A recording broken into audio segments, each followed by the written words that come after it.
Science confirms the existence of Adam and Eve. This is SkyWatch TV News for Friday, July 31st, 2015. I'm Derek Gilbert.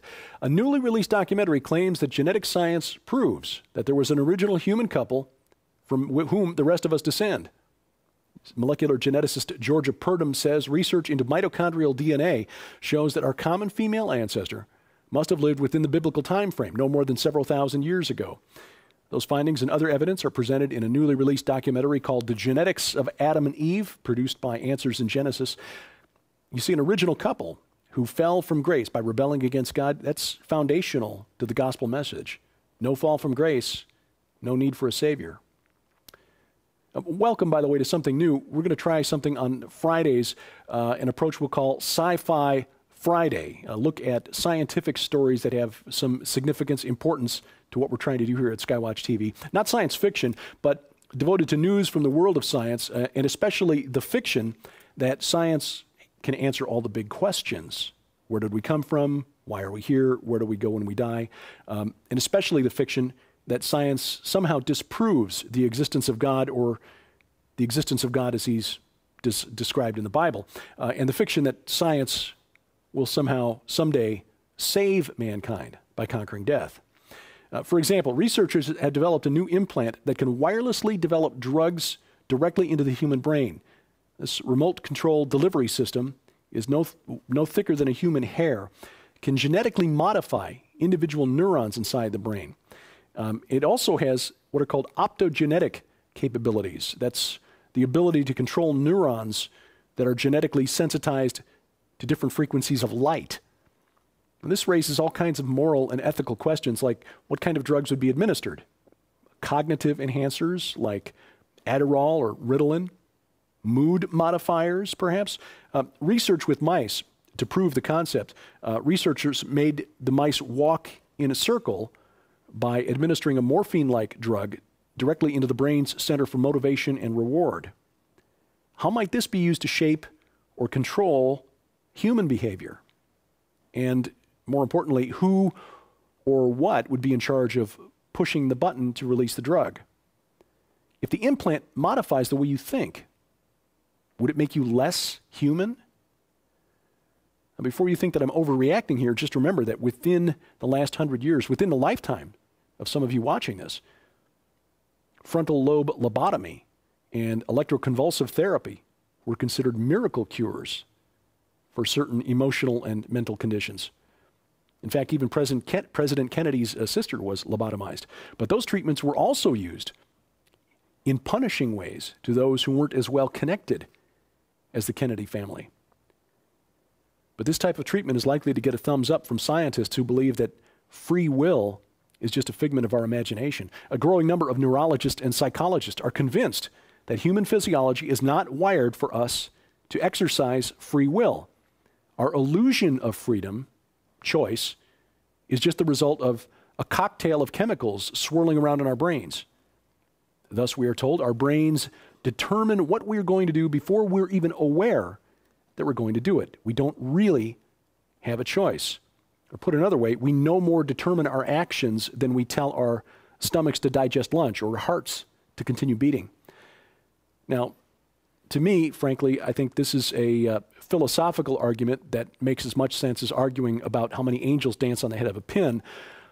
But there's some very intelligent people who are convinced this is true. Now, we as Christians, of course, we believe that we have free will. Free will is kind of central to Christian doctrine. We have the choice to accept or reject the lordship of Jesus Christ. But evolutionists, especially atheists, are convinced that we're just a product of evolution, chance. Rock meets water plus billions of years equals you and me. So we are just slaves to our brain chemistry, which have been shaped over billions of years of evolutionary pressure. And the implications to this belief are huge. I mean, this already influences what our children are being exposed to in school.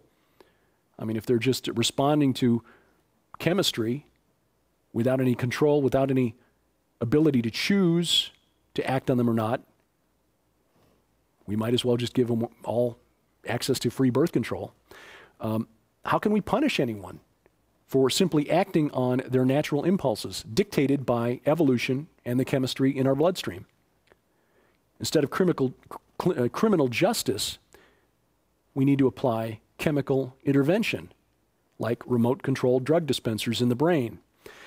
This is one of the big issues being debated by transhumanists. If we as humans are simply the product of chance and billions of years, with no free will of our own, how can we program free will into humanity 2.0? How can we improve on the design so that we can actually escape the bonds of slavery? Well, there are a number of suggestions, including pharmaceutical control of our biochemistry. Again, remote control, chemical release into the brain, memory erasure and alteration. We are the product of our experiences, some of which are pretty painful. It's argued that perhaps it would be better if we could simply erase, on command, those choices we wish we'd made differently, those accidents, those things that happened to us that have left an indelible mark. Literally rewiring our personalities, and sometimes by, in fact, literally rewiring our brains. We are entering a brave new world. One of the things that separates humanity from animals is self-awareness. And that's a distinction that is blurring between man and machine. A recent experiment at Rensselaer Polytechnic Institute in New York, a robot actually displayed signs of self-awareness. 3 robots programmed with a proprietary algorithm were asked a question. They were told 2 of the 3 had been given dumbing pills that would render them unable to speak. Then they were asked which one had received the dumbing pills.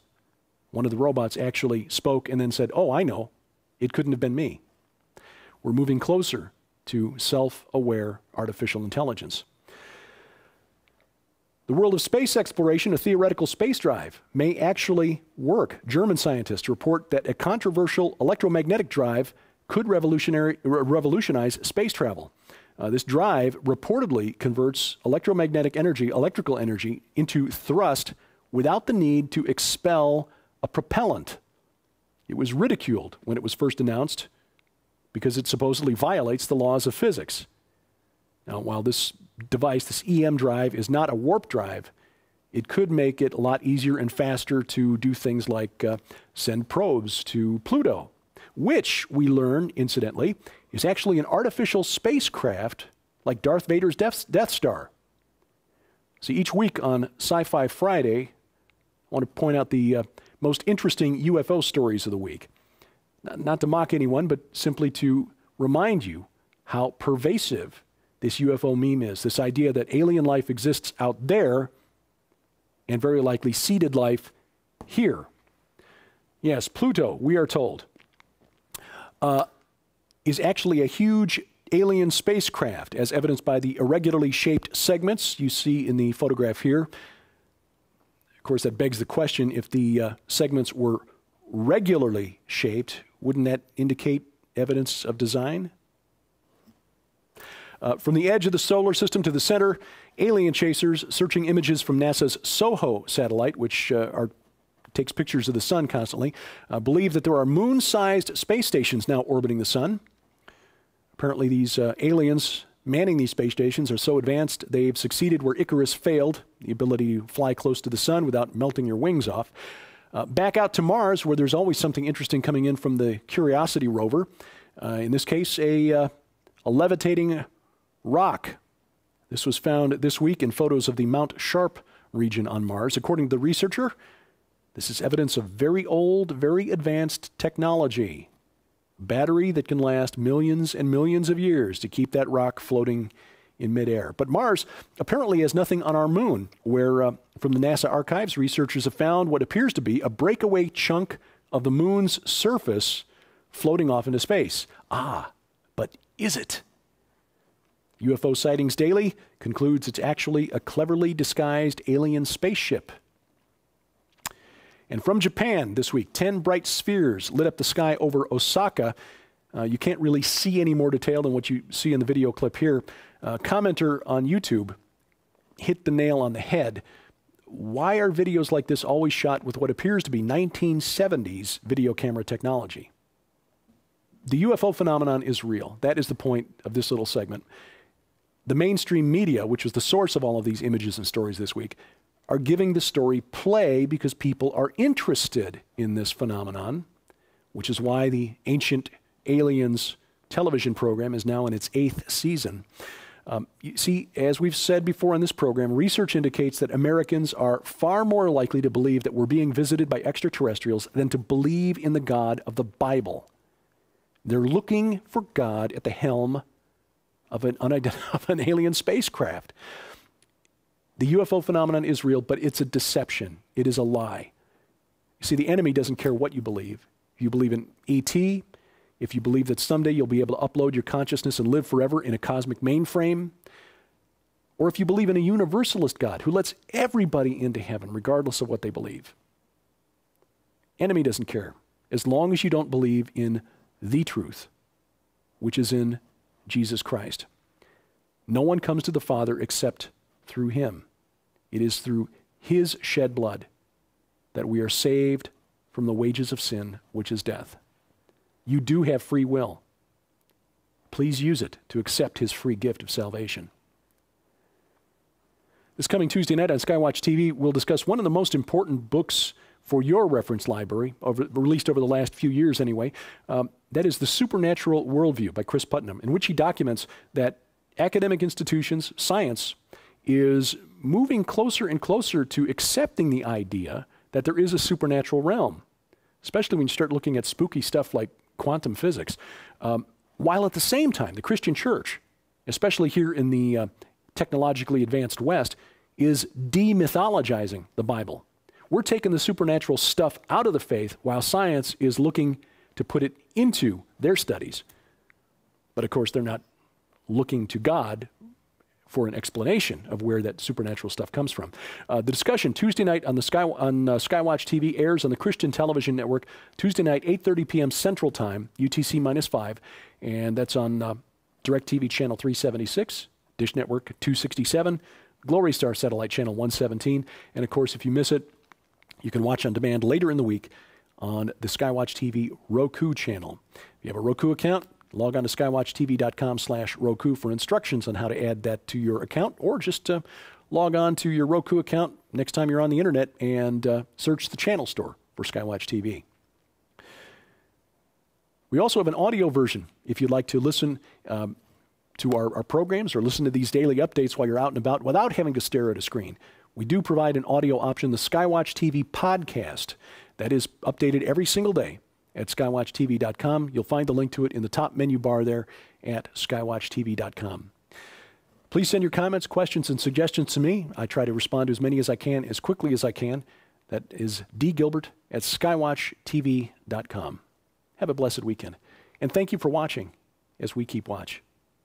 I'm Derek Gilbert, and this is SkyWatch TV.